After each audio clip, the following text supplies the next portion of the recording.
Howdy, y'all. Welcome to another episode of the Rainbow Crossing Podcast, a podcast where Gen X and Gen Z discuss life's challenges and how we face them as queer people.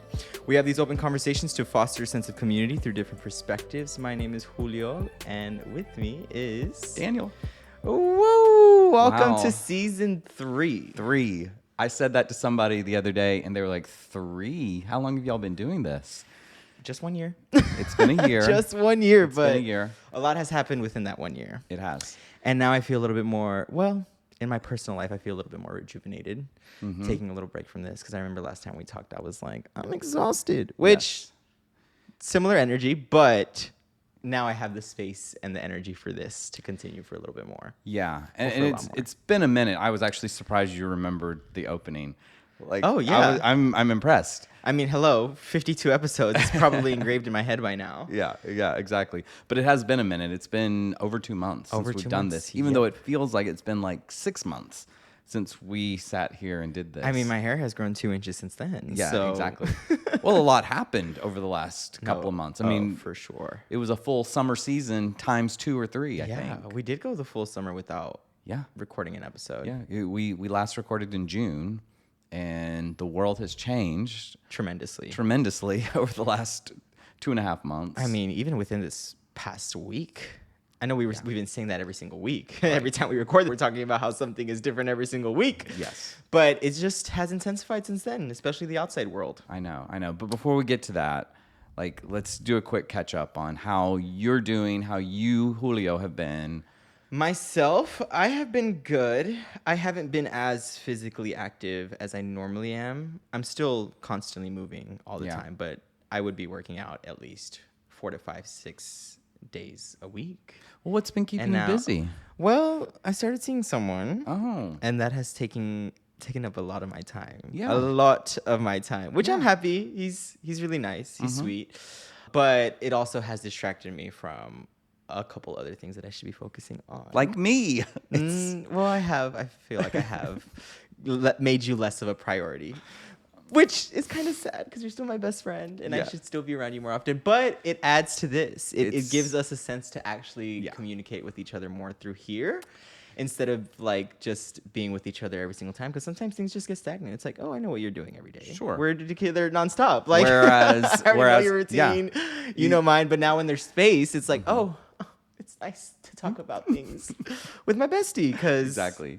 It's been an interesting part of my life, knowing who I am, taking someone seriously, and also trying to navigate who I've been independently has been kind of a journey. But, you know, every single day you're learning and you're growing and you're getting rid of the things that don't serve you and working on the things that do serve you.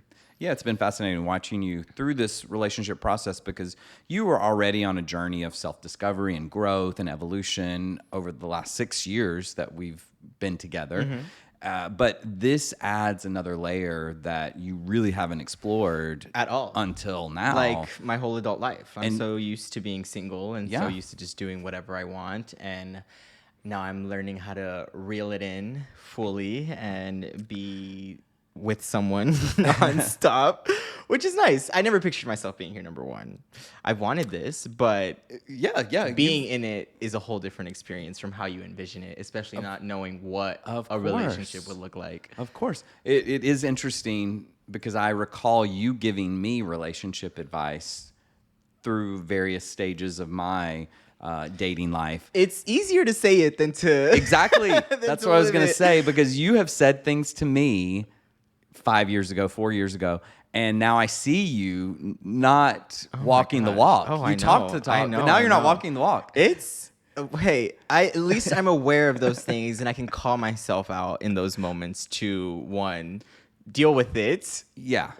Or find a solution. It's not even necessarily something bad that I'm referring to here. It's just interesting now your world has opened up to experiencing these things, whereas before you were going based off of what you thought it should be or what you felt like, how you would feel in the moment, and now you're in the moment. Oh, 1,000%. And I'm also realizing a lot of different things about myself into this relationship that I did not notice when I was single. Okay, and which is great. Yes, we'll talk about those on another day. Yeah, Because right now That's I'm just fair. catching you up on That's fair. on what I've been experiencing. You'll get the full juice later on, but today the specific theme for actually this season, we're trying to obviously always open each other's minds of different possibilities, of different outlooks, of different ways to navigate life. But this time we're fully talking about being open to change and dealing with the world and how it's one maybe changing us or holding us back from being better. And we're going to explore a bunch of different things about change and also some areas that are a little bit more what's the word? What did you call it the other day? Esoteric? Is that what I said? What is that? Spill, girl? I'm asking a real question. Oh, you don't know what it is? You're just saying words these days? I know what it means. Come on, you're the writer here. Talk about it. It's something that's understood or meant by a smaller group of people, especially knowledge or interest concerning hidden secret or specialized subjects like philosophy or spirituality. Yes. That's a good word. There you go. Thank you. Okay, so you do know your word. That's exactly what I was trying to get the vibe of this season to be, because we're going to dabble on a bunch of different things like music, the world itself, if it's trying to tell us different things, and who we are in today's world and how we can hopefully coexist with one another, because that's what it seems like we're struggling to do these days. And actually, since the beginning of time, we've kind of struggled to coexist. So it's not new. It's just really overwhelming right now. It's being pushed right now more than it usually has been, like amplified times 1,000. We've got to find a way to deal with it. 1,000%. And planning for this new season of the Rainbow Crossing podcast, our podcast, obviously, we decided that the first episode was going to be global responsibility. Yes. And we planned this out about 3 weeks ago where we came up with the list. And it's very interesting that we were planning on recording this episode this week, and then things started to shift this week that emphasized the episode of global responsibility. Yeah. As someone who has been a little around the globe, like that was part of the reason we did our break here, was because I did a nice little trip myself in July. Most of July I was gone and was in 4 different European countries. And it was really fascinating to see how Americans were going to be received over there. Oh, I'm sure. Because I even thought as I was leaving, I was like, maybe I'll just tell people I'm from Canada. Like I was not nervous, but I was concerned about how people would receive me. I mean, the whole world is already looking at us like we're crazy. Exactly. Rightfully so, because what is represented of us isn't actually what America is, which is annoying. In a way, we are very, very oppressed. We just don't know that we're being oppressed is the thing. We think that we're living in a free country to do whatever we want. Some of us realize it more than others, for sure. But what I'm saying is that there's other countries that are more oppressed, that it shows more willingly. So we're blindly being oppressed in different ways that we don't see. Yeah, capitalism has pulled the shade over people's eyes, ours certainly. But it was interesting that we were very well received as Americans, and we didn't really encounter a lot of conversations about Trump and the current administration and all that kind of stuff. And I think it's because at the core, everyone now understands that the ruling powers are there not to actually represent who the people are, but they have gotten into power through whatever means and really are there to divide rather than bring together. And so my experience is that Europeans were not looking at us Americans as part of the problem.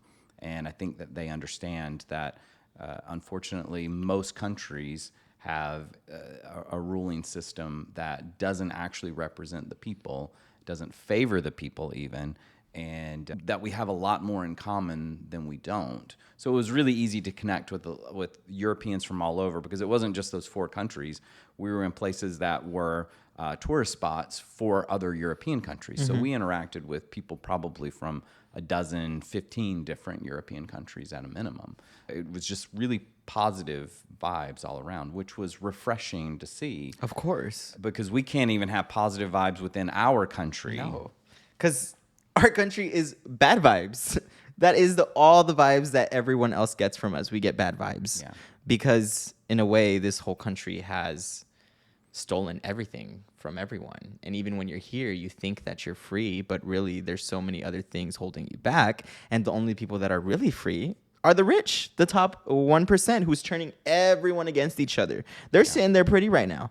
Well, for the most part, obviously people are starting to wake up. Hopefully they wake up sooner than later because things are just hitting the gas at the moment. And in a way, we kind of need to keep adding that pressure to everything instead of sitting back and letting things just play out, because we need to be in control.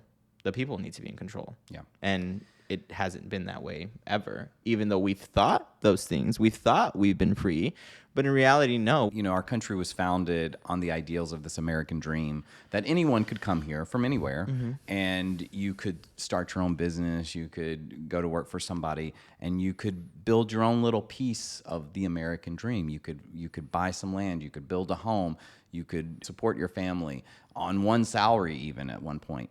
And obviously that has all collapsed at this point. You know, we see our small businesses falling apart these days because of tariffs, because of policies enacted by the current administration. And unfortunately, they are doing that under the guise of nationalism, like America first is the mentality. And of course, we know that in the long run that policy is going to fall apart. Yeah. And what we're talking about today is global responsibility. Like how are we as individuals responsible on a global scale? And especially in the context of that our country isn't even responsible on a global scale. We're doing things like kicking out Koreans from a Hyundai plant in Georgia that is going to wind up costing them perhaps billions of dollars, thousands of jobs, local jobs, all because someone running for office in Georgia decided to call this in. And I don't know all the details about who was there under the right visa or not the right visa, but at the end of the day, like, this would not have happened in a previous administration, and it didn't really need to happen. Like it could have been as simple as like, let's just make sure all the paperwork is right. We can work on this together, not just send in ICE to get rid of everybody who there's even a thought of discrepancy on paperwork. And it's actually this idea of nationalism is costing us on a global scale, not just local jobs, but it's costing our global reputation, our global partners. And heaven forbid, should we go to war, who's going to be on our side at this point? No one. Right. Literally no one. We would be on our own. But that's, in a way, what the rich want to happen. Because at the end of the day, who's going to war with America? They're going to war against the people, not the rich. The rich can afford to do anything, escape, build their own places to just be off grid for a while. They are set. Yeah. We are the ones who need to make sure that we're applying pressure to them to not let it escalate outside of the U.S. And we're at this point where the Civil War is already happening. We're seeing it differently. It's not as open, violently as it has been in the past from our previous Civil War, but it's happening more in a way of they're using social media and the internet and media to create a war on each other. And that's where the Civil War that is happening right now is taking into place. Right. That's one of the steps that we're at right now. Right. There's a lot of division happening, and that has to do with how the president is trying to bamboozle all of us into thinking, oh, it's the left. Oh, it's immigrants. Oh, it's POC. It's trans people. Right. All the minorities. That's where he's pointing it to. But at this point, he's at the place where he's just pointing fingers to anyone that's not rich. Because of what happened last week. We're seeing his sympathy for his supporters, his loyal supporters, his people that would literally die for him and seems like have died for him at this point. Yeah. I was never a Charlie Kirk fan. He was a very negative person who, if it wasn't his way, you're wrong. You are completely wrong. Whether you believe the same things, I'm at the place where I can disagree with someone and still know they're human and still have sympathy for them. It seemed like he was at a place where if you're wrong, there's no sympathy for you. Yeah. There's no empathy for you. There's nothing for you. And that's what was wrong with a lot of the things that he said. I will not be happy about violence for anyone because I'm coming from a place of peace and trying to peacefully resolve everything. Yeah, of course. And I understand that some people were happy that it happened, and some people were obviously very devastated. I think justice has been served to a certain extent because you do reap what you sow. And if you're going to act a certain way, sometimes the universe listens and it brings back to you. But in a way, I do feel like this all happened because of the president of the United States. At this point, how he has showed empathy for Charlie and his passing has been 0%. 0% empathy. He has passed it over nonchalantly, not talking about it. And that guy was one of your main supporters.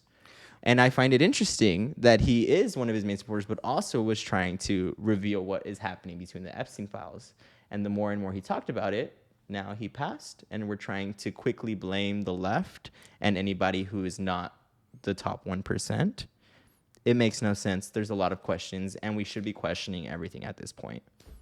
Yeah, I don't think it's a conspiracy theorist's mindset to question what the current administration, or quite frankly any administration, has up their sleeves, particularly these days as we are being more, I think, obviously pitted against each other. Yes. I think the left is waking up to that idea that, oh, wait, we are being set against each other as a distraction. I don't know if the right has woken up to that idea. I feel like it might be getting to that point, specifically based off of how Trump is carrying himself through the matter of what just happened. Yeah. He's not really showing much support for his people, for his stance on things.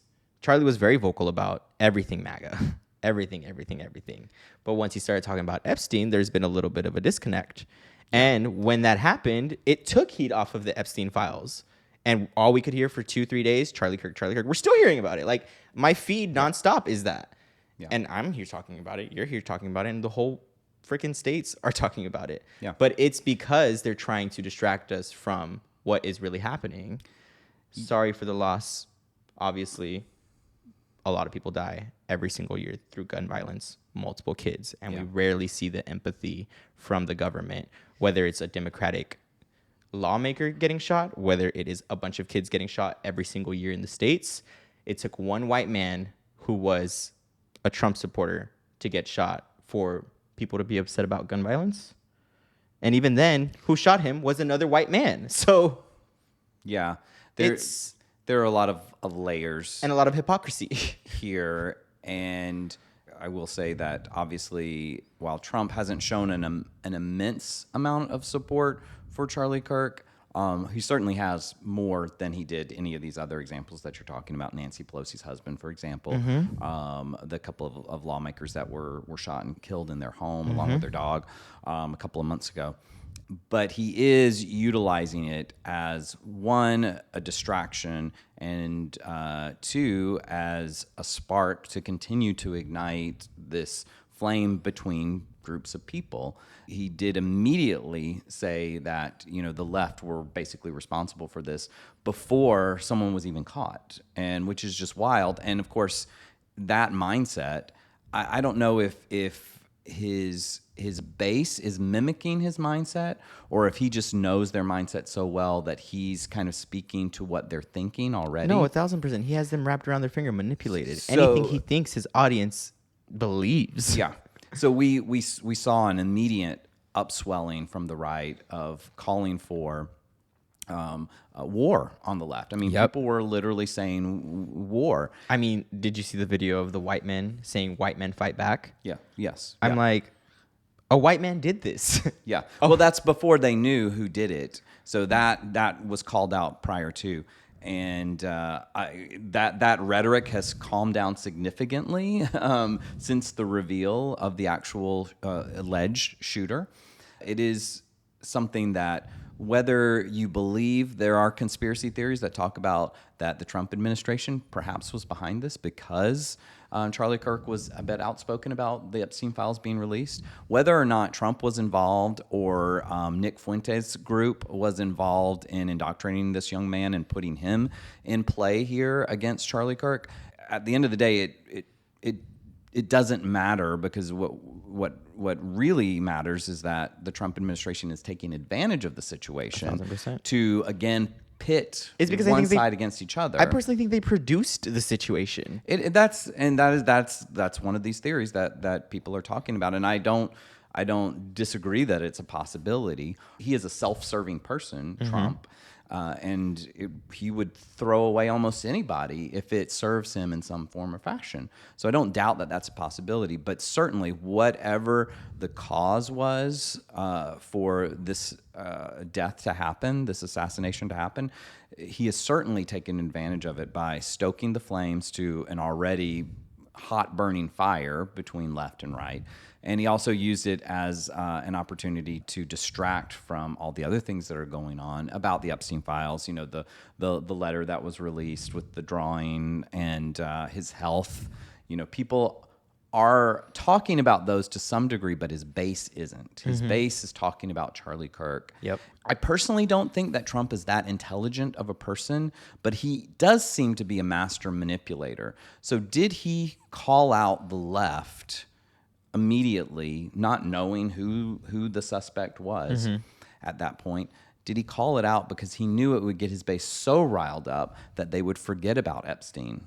You know, hopefully for the long haul, for enough time for it to kind of be dead and buried. I don't know that he's that intelligent to do that, or maybe it's just something within him. He instinctually does that. I don't think he's obviously not intelligent enough to do that, but he does have a team that they can paint a picture. Because obviously Project 2025 wasn't all done through Trump. It was a group of what I for most likely know is a group of white men who created all these laws and have executed at least half of Project 2025 by this point. Yeah. So whether he is doing it on his own, he at least has a team to create some plans to figure out how to resolve all their issues. I don't think a 22-year-old white male who is really young has the skills to shoot someone from that far and also hop off of from the video, he hopped off that building. Mm-hmm. Yeah. You don't just learn how to hop off a building like that and not be injured. So something's not adding up. Yeah. And it's up to all of us to stay questioning things until we really find out as a whole what the truth is. Because nothing is off the table. Yeah. There are a lot of pieces to this puzzle, and we don't actually know what the shape of all the pieces are right now. And we'll see how much of it gets revealed. I doubt we'll ever really know the full truth of the matter. I don't think so either. I think the important thing is that we don't try to force the pieces together. No. And I think that is what we can certainly accuse the right of having done right off of the bat. For sure. And they were just following Trump's lead for the most part, although I'm sure many of them felt that way anyway, because I feel like the right goes off of their feelings. And I realize that I'm saying what I feel because I don't see a lot of true research from the side that says do your own research, that actually research is going in and that facts are being displayed as evidence. They're going off based feelings. And a lot of this response to Charlie Kirk's death are people who didn't see the full picture. They didn't get the sound bites that we heard through whatever left-leaning podcaster that we might follow. They got the Christian type guy who did espouse a lot of things that were biblical and Christian in nature. So I would imagine probably the majority of things that he talked about did align with a lot of Christian people's beliefs. But there is that percentage that doesn't align, and that was, misogynistic and homophobic and xenophobic and anti all of the things that aren't straight white men. And I feel like it's that same issue that people face with Trump when they support him, that they did not get the full picture that we're getting because we're not just tuned into one source or not even tuned in at all, and we're just getting like little bits and pieces. We're getting, I think, more of the picture than they are. I read an example from a friend who had talked with a Charlie Kirk supporter and had no idea that some of these things, these quotes that we're utilizing right now, had no idea any of that had been said. Like, they were genuinely sad that this devout Christian man had died. He said some awful things. Without knowing, like a lot of that group had no idea, and so of course they are angry that the left is in some cases celebrating this man's death because they thought he was this ideal Christian man, and they didn't see that this guy is talking about things that, Hitler would have been talking about, or at least believing in. For sure. And I want to kind of move away from the deep aspect of what we've just been talking about, because this episode is about global responsibility. Although all that has to tie into what we are discussing today, it is also, we're trying to create a more optimistic outlook on everything that's happening, because right now we keep mentioning the right, we keep mentioning the left, and that's exactly what the world wants. At least the rich. They want us to be on two different sides. And we're trying to focus on how to get into the middle as a whole, which sounds difficult, sounds unrealistic, but I believe that is the human experience. And by middle, you don't mean that we should be moderate in our beliefs. No. I don't mean left needs to tone it down, and I don't mean right needs to tone it down. I mean we need to start understanding that we are different people, and we might believe different things from different experiences, but at the end of the day, I'm not choosing to cause any harm to you, and I hope you get everything that meets you to be good. Yeah. And I hope that you wish the same for me, because I just want what's good for you, and I hope you want what's good for me too, but it doesn't seem that way right now. Right. And that is my main mission in life, is to hopefully get people to understand one another. And I'm coming from a place of, I believe we all hear this at some point in our life. You're not going to save the world. You're worrying too much about it. You're not going to be the person that changes the world. You're not going to be the person that saves the world. That's not your job. And in my mind, I'm like, why aren't we believing those things? Why aren't we telling ourselves, I can save this world. I can change this world? Because in reality, that's what it is. We need to start telling ourselves that is the reality and capability of what we can do. And you need to start telling yourself, I'm going to make the difference to make something better. I might not understand what you're telling me, but I'm going to be open to trying to understand. And if what you're trying to push oppresses me, then it's probably not something that should be done. Because I'm not trying to take anything away from you. Yeah. I'm just trying to be respected and seen by you as another human. And as of right now, me being gay is a problem. Me being Latino is a problem. They're targeting us for just speaking Spanish or looking a certain way at this point. ICE can just... And in my mind, I'm like, I'm going to start speaking Spanish as much as I can. Because at this point, to me, that feels like revolution. To me, that feels like I am going to resist you in any way possible to hopefully make a scene and get people to wake up. Because I'm waiting for the day that our neighbors can see something happening and insert themselves instead of being scared and just letting it happen. Yeah. We need to start being there for each other as neighbors. Literally learn to love your neighbor. Yeah. I don't know any of our neighbors, but if I see something crazy happening outside, I'm going to go up and hopefully stop it from happening, because nothing inhumane is going to happen in my proximity. Yeah. Nothing's going to happen around me that I won't allow it. Just will not sit with me, and I will make a scene and be part of the problem if I have to. Yeah. And we've seen some examples of that unfold on social media. And it's wonderful to see communities come together and support of the human cause. I used to hate tow trucks. Now every time I see a tow truck, I'm like, I hope they're taking ISIS trucks away, because I've seen so many videos of that. I'm like, more please. Yeah. They're over here snatching people up from the streets. Take their vehicle away. Yeah. Especially if they're not identifying themselves. How do we know that's ICE? You don't. That could be some far-right MAGA experienced people group just getting in a van and wearing a setup and just snatching somebody up who looks like POC and doing whatever they want to them. Absolutely. We have no idea. No idea, because no one is showing who they are. Yeah. So up until that point, resist. Yeah. Well, we're talking about thinking on a global level. And when we say global, it doesn't even necessarily mean global to start. It just means beyond yourself. Yes. Beyond me and my immediate household. Like what is going on? How does it affect my neighborhood? How does it affect my city, my state, my country, my world? How do we make the biggest impact that we possibly can and help the most people possible? You know, this idea of nationalism, the idea of, like we said, of America first, maybe there are short-term gains to be had from that ideology, but That's not the world that we live in. It never was, but it certainly isn't now, because we see prices going up. We see the inability to get certain goods at this point. We see local farms being shut down. They can't afford to pay anybody. Like construction jobs halted. That's locally, but then it's going to have an effect. Again, it's going to bloom outwards. The problems also bloom outwards when all we focus in is on this immediate issue. And so we see other countries, of course, are being affected by the decisions that our administration is making, and it's negatively impacting everyone across the board. And that's what happens when you're a selfish person. Yeah. And I get that people don't think that they're being selfish when they're saying America first. They're saying, like, we've got problems here that we need to take care of. And I agree with that 100%. No one would deny that. But we, as a country, have the ability to do so many other things. Yes.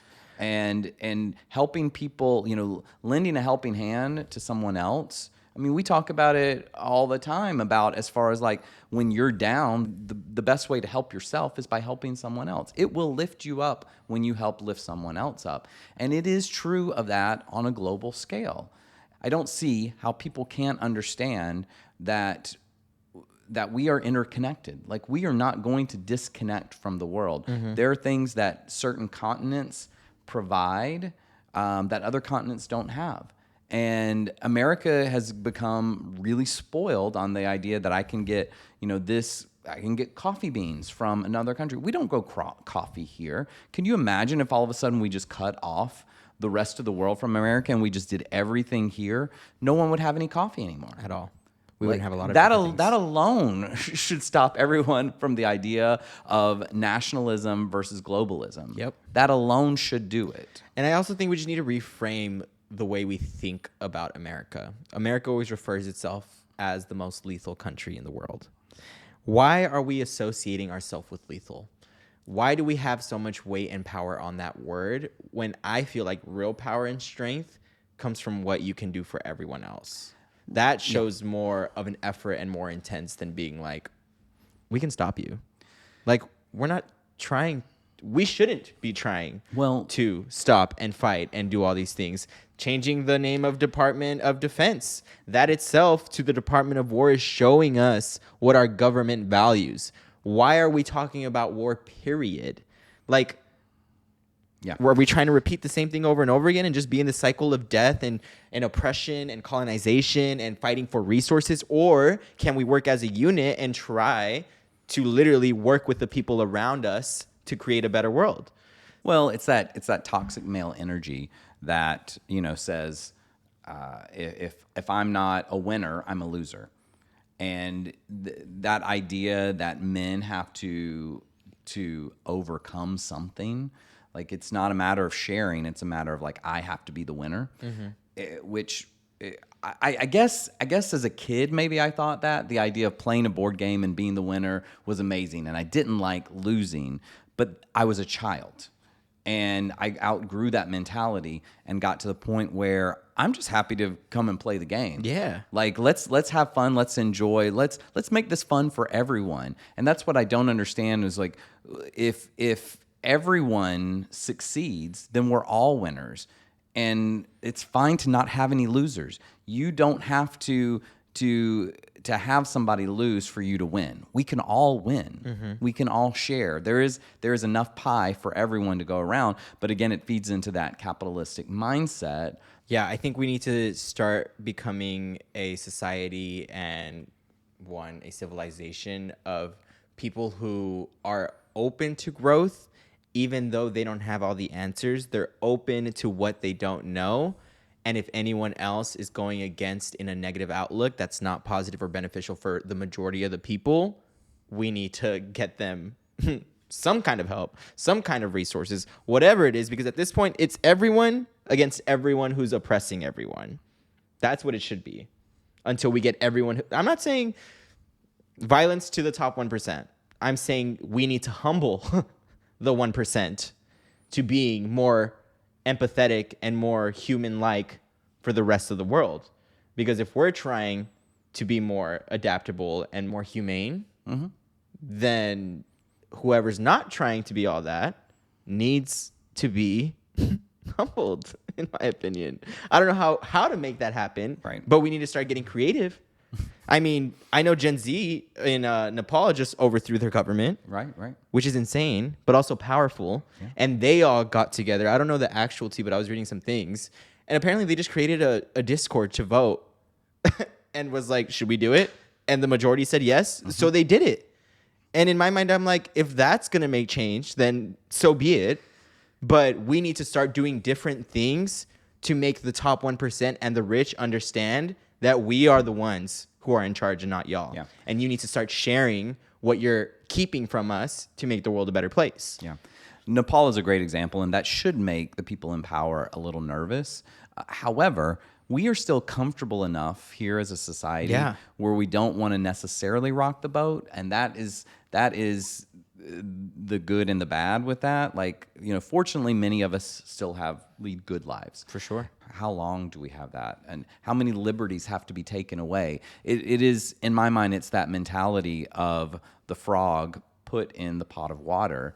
You turn up the heat slowly, and as the water warms up slowly, the frog doesn't jump out. Like if it was a flaming hot pot, the frog will immediately jump out. But if you turn up the heat slowly, the frog will just sit there and boil to death. And it feels like that's where we're at right now. We'll take away this liberty. And it always starts with the smallest, most, marginalized group of people, like trans people. Like they're the ones being attacked right now. We'll take away their rights right now. And then when are they going to come for our right to marry next? Like how many... Which they talked about.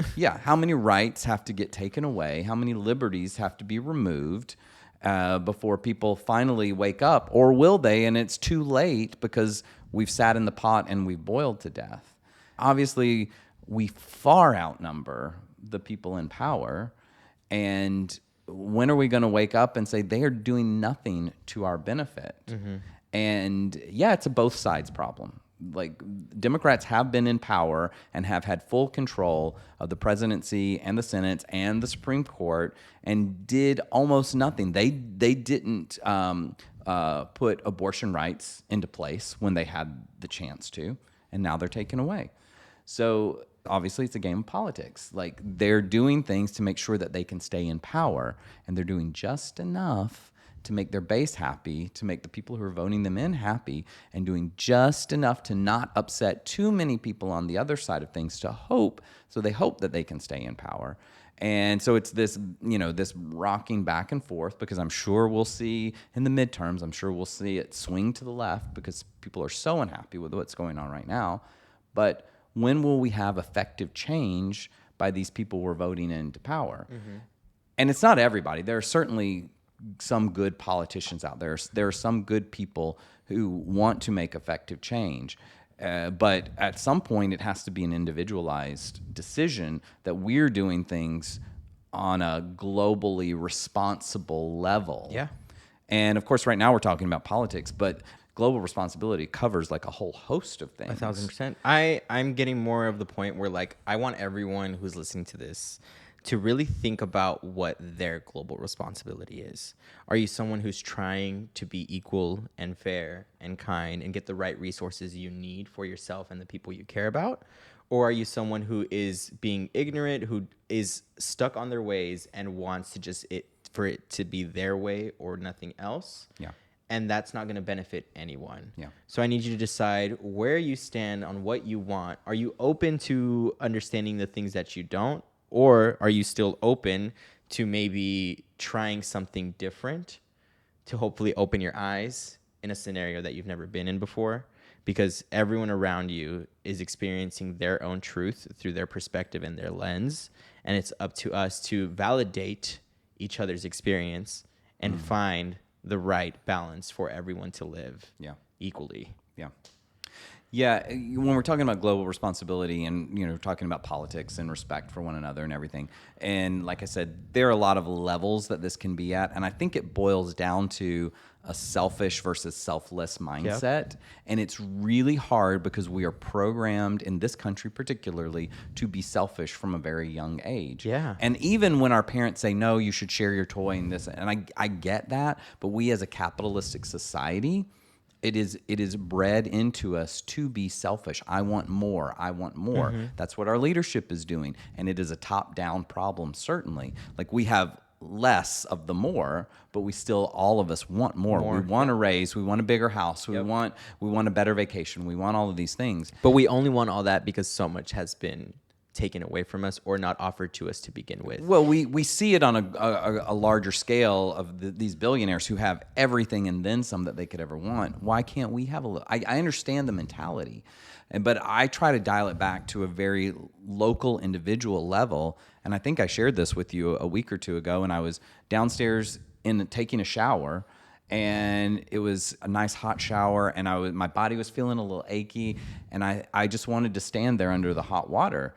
And there's nothing wrong with wanting that, certainly. But I definitely paused myself in that moment and thought about how, like, water is not an infinite resource. Like, it is very finite, the amount of water, particularly in a state like Texas where we don't have many natural lakes. So I stopped myself and said, like, yes, like, this would be nice in this moment, but it's a selfish act. Yeah. And I get the idea, like, and I'm not saying don't take a hot shower. I'm not saying that at all. But I do think that we need to think about how our day-to-day actions even, are we doing it for ourselves, or are we doing it for the greater good? And don't get me wrong, definitely treat yourself. But we need to be thinking about what we do on a daily basis, how it impacts on a global scale, a larger thing. Because if all I think about is I want a hot shower every single day, and I get that one person isn't going to drain the water reserves, but if all of us think that way and we're all taking, and most of us do, half-hour showers, then where's our water supply going to go? So we as individuals have to say, like, I'm going to make a difference. And that's something that reflects outward. Like, when you are a selfless person and when you go the extra mile for somebody else, other people see that, and people want a part of that. Like, they want to be a part of something good. I truly believe that every side, every group of people wants to be a part of something good. Yes, there are outliers that don't, but we all think of ourselves as good people. Nobody thinks of themselves as an evil person. Most people think they're always right in whatever they do. Yeah. But so I just want us to think on that level. Like, what am I doing on a day-to-day basis, and certainly over a lifespan? Like, what impact am I making on a global scale? If you wouldn't want something happening to you, don't let it happen to anybody else. Yeah. If you see something happening on your phone or through YouTube, whatever you're watching, and you're seeing crazy news, crazy things happening to people, if it's happening to someone else, it can happen to you. So you need to make sure that it doesn't happen to someone else, so it doesn't happen to you. And I think that's what we need to start prioritizing first, to get the full global responsibility of standing with one another. Yeah. But 14 more episodes to come this season. Yes. I am happy to be back with you. Likewise. This was a very intense, somewhat conversation, but also a real conversation that needs to be had. And hopefully you took something positive from this conversation. We're obviously going to talk about negative things at times because, in a way, negative things do reflect what is happening to this world. And the only way to acknowledge those negative things is to combat it with some positivity. Yeah, absolutely. And some different resources. Yeah. So we hope that you enjoyed our approach. And come back for next week's episode. Yeah. Give us a like, a comment, subscribe, and we'll see you again next week. Bye. Bye.